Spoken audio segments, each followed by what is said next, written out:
Antes de começar o vídeo, se inscreva no Lariocine e no Cinerama TV, nosso grande parceiro. Siga o Instagram, @carlos_lariocine e o Facebook do nosso canal. Popularmente conhecido como desenhos de massinha, stop motion é uma técnica cinematográfica notoriamente empregada em animações, mas que também foi muito utilizada em filmes convencionais. Nos primórdios do cinema, por exemplo, os efeitos práticos eram realizados com stop motion. Tome como exemplo o mago do ilusionismo, o francês Georges Méliès, que empregou a filmagem quadro a quadro de forma pioneira. Consequentemente, sua ideia se espalhou entre outros diretores até chegar nos primeiros desenhos animados do cinema. Mas, afinal, o que é o stop motion? Essa técnica confere na filmagem de materiais e modelos reais que são fotografados ou filmados quadro a quadro, sempre com a sutileza de movimentos que vão dar lugar à animação propriamente dita. Após o registro quadro a quadro, o material passa pela montagem que recria a sensação de movimento que vemos na tela. Um dos primeiros desenhos famosos stop motion foi o The Ghost of Slumber Mountain, em 1918, de Willis O'Brien. O animador conseguiu trazer os dinossauros à vida e, consequentemente, vislumbrou uma carreira de sucesso em Hollywood. Foi responsável pelos efeitos práticos de clássicos como The Lost World, de 1925, e nada mais que King Kong, de 1931. Ambos filmes em live action que ganharam fama graças aos impressionantes efeitos em stop motion. Mas foi na Europa Oriental, lá no leste europeu, que o cinema em stop motion firmou um nome de muito talento, principalmente no que se diz respeito à animação. O lituano Ladisław Starevich criou uma série de curtas baseados em contos de fadas e até paródias, se utilizando de objetos pouco convencionais.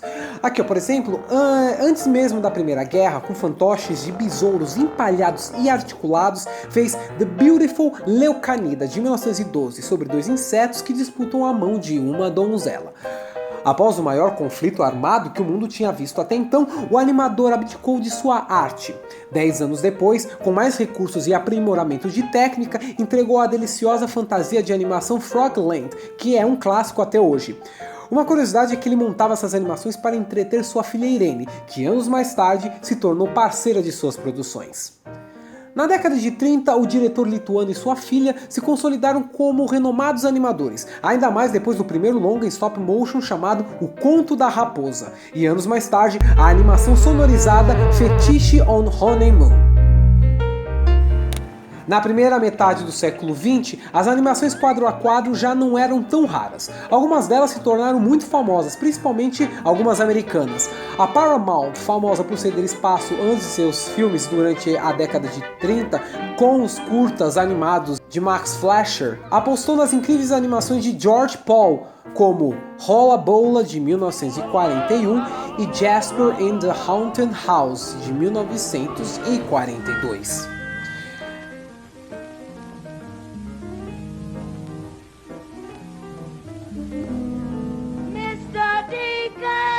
No fim da década de 40, começo dos anos 50 mais ou menos, entrou em cena Jiří Trnka, idealizador de uma série de longas e curtas de stop motion bastante reconhecidas até hoje. O animador tcheco foi responsável por diversas pérolas, como Ruka e Emperor's Nightingale. Já o conceituado francês Chris Marker faria em 1959 o seu stop motion, utilizando apenas recortes em Os Astronautas. Na década seguinte, a técnica atingiu seu apogeu com produções populares para televisão como A Reina do Nariz Vermelho, de 64, A Festa do Monstro Maluco, quem não se lembra, de 67, e Santa Claus is Coming to Town, de 1970. Esse mesmo período sagrou o especialista em efeitos especiais Ray Harryhausen, fã confesso do pioneiro Willis O'Brien que a gente viu agora há pouco, com algumas divertidas produções realizadas com destreza exemplar e muita técnica de modelagem e registro quadro a quadro.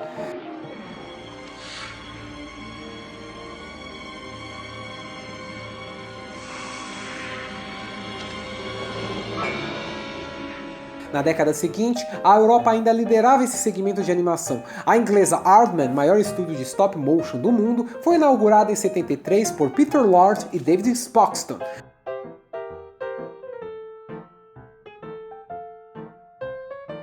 A companhia seria responsável por obras icônicas como os filmes de Wallace e Gromit, Fuga das Galinhas, entre outros.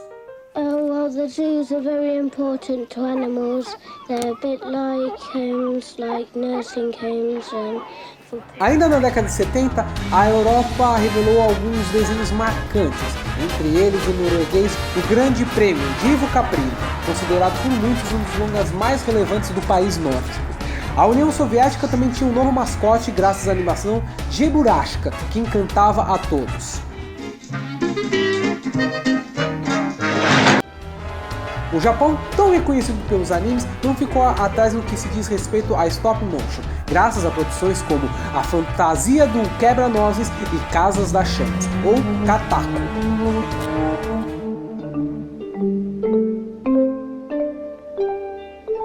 Remanescente da escola de stop motion do leste europeu e talvez o maior expoente da região, o tcheco Jan Svákmajer mesclava poesia e live action com stop motions inusitados que sempre beiravam o experimentalismo macabro.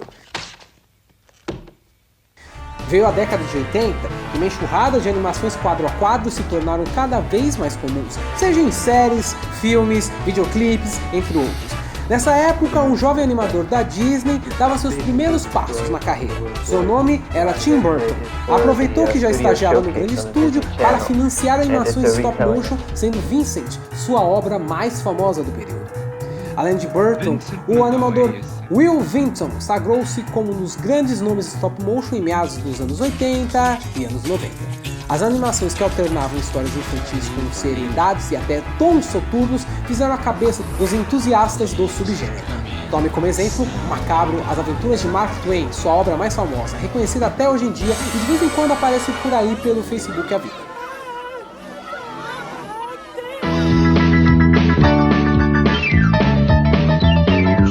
Doidão, mora embaixo da cama.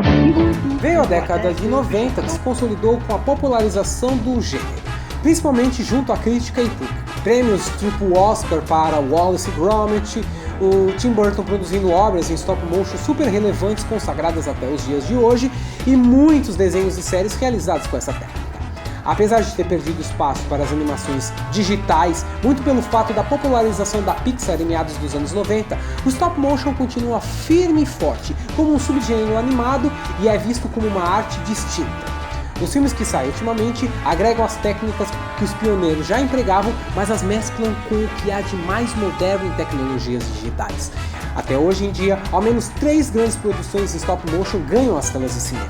Isso sem contar os filmes independentes que constantemente concorrem a prêmios animados ao redor do mundo. E você, gosta de stop motion também?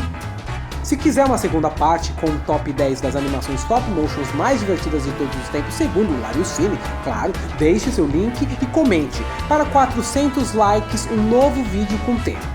Não esqueça de passar no Cinetoscópio Store para compras obrigatórias, seja de stop motion, de animação convencional, você encontra tudo no Cinetoscópio Store.